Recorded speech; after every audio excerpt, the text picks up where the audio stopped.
Alright guys, it is a Wednesday. I think it's the 13th. Unfortunately, I was not able to run with the boys at Warren today due to an issue that came up. But we're still going to get the workout in, and I'm going to run over to Warren, get the workout done, and run back home. The workout is 2 300s, 2 200s, 2 strides, 70 meters. Just a tune-up, but my season ended. I'll talk about that later on. Didn't go as planned as what I'd liked for it to at all, but can't always win everything. There's always a lesson in every race, in any bad race, any good race, any bad race. And this was definitely a bad race, and there's a lot to learn from it, mentally and physically, going into the next season. And there's not much to say about it, honestly, but we'll get to that later on. Let's get this warm-up in and this workout done.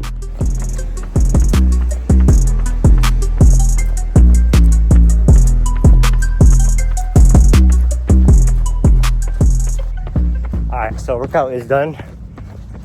I did about an hour and a half warm-up, half an hour tempo for the warm-up, and then I did a 400 and a 300 in streak flies.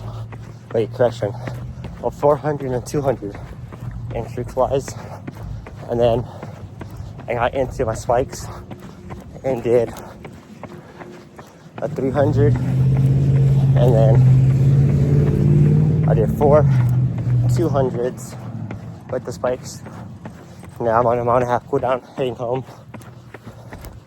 Today's workout, it did feel more challenging, but I'm taking into consideration I didn't run yesterday, and then I'm on super light mileage and reduced mileage already.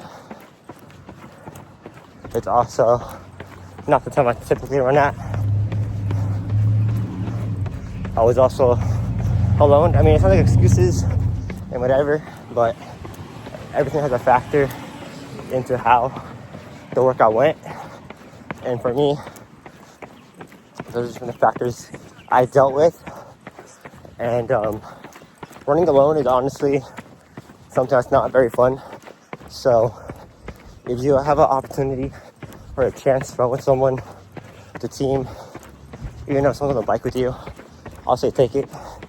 It makes a big difference, especially mentally, because it gives you the motivation and the mental strength to want to catch them, versus when you're alone, it's just more of like, how bad do you want it? Yes, I know I'm doing a workout, my season's over, but you still got to push yourself as if you're in season, and like, be patient, because in the future, all this work I'm doing, these hours like where I don't have to be running, it's gonna pay off. And I'm waiting for a day where it comes and it all pays off, because I know eventually it will. So I just gotta wait my turn and stay patient, because like I said, when you put in enough work, the reward is almost guaranteed. And I'm waiting for that reward to come. I'm gonna stay patient. I'm gonna move on from Saturday's race, forget it, and just keep going forward, looking toward cross country and track my junior year. So it's gonna be fun.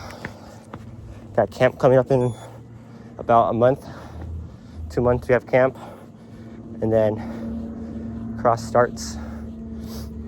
Once cross starts, some goals I'm gonna have are definitely to go for that school record that my teammate Sandoval missed it by 0.2 of a second, 0.2. So I think it's like 14:20 something. So it's definitely gonna be a dogfight for me, but I'm ready for it. I've been not necessarily the underdog, but for most of my running career, you could say, I've never been someone to look out for. I've always been someone that I'm about to work for everything I get, which is everyone, but I feel like I've worked harder than most, and now I just gotta be patient and wait for it to come. Definitely one thing I did learn from this current track season and cross season is that I was looking too much in the future. I never took it 1 step at a time. I always took it like, I need to get the record that was set in 2013 by Benjamin. It was a 4:20.99 in the mile, and then it was a 9:22 in the 32. I was always thinking, I need to get those records. I need to get with Keem. I need to win a race. I need to make finals. I need to make masters. I need to do this. I was never just run this race, have fun, and whatever you do, you do. I think I only had one of those races this year, and it was only because the schedule at that race was all over the place. We were told we were going to start at 4, and then started at 3. So the warm-up was definitely a rush that day. There was very few drills. So that day I did take it as just race and have fun.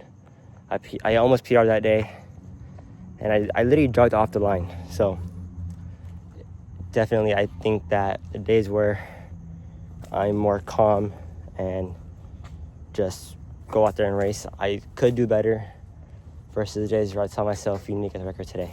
Because every day I always told my friends, told my coaches, told my mom, told my brother that there's definitely going to be a record today.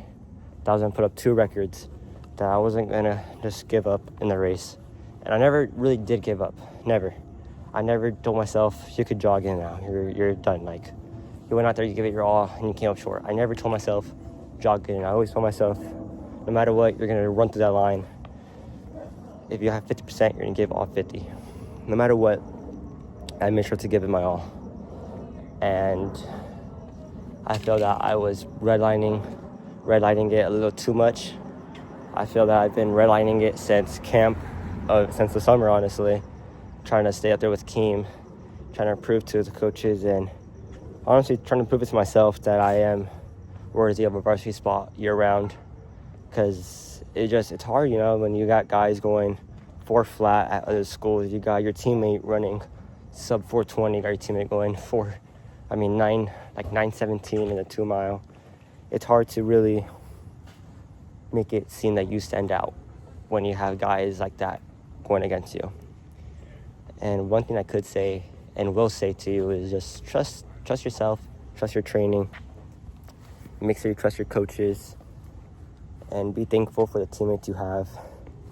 Because most people, my teacher told us today about how when he played professional volleyball, when he would have a bad game or a bad match, whatever, that everyone would just come at him and talk bad about him. But when he would do good, they'll all praise him. And I never really thought that my teammates would ever talk bad about me, and they didn't. They never have, they never will, because the teammates I have, I care about them, they care about me. So all season long, they have talked good about me in ways saying that I am going to get the record, telling me during the races to relax my face, to relax my body, kind of coaching me through the races, and I am very grateful for that. Shout out to Diego Castillo for always reminding me to drive my knees, relax my face. I am very thankful for all of them, but one thing I did notice is that the second I finished the race last weekend at CIF prelims out in Tribuco, they all asked me what happened, and none of them said anything negative about me, at least that I know of. I doubt that any of them ever will say anything negative about that. They honestly all cared about me, and just want to say thank you for that. So there's one thing I will say. I know I said that a few times already, but make sure you're thankful for the teammates you have. If you have a good teammate, keep them around. Don't lose the teammates you have, the bonds you made with them. Even when they graduate, still reach out to them. If you're the person graduating, reach out to the person you left behind, because it's always needed to have a good team, and teammates are needed for everyone. I'll catch y'all later.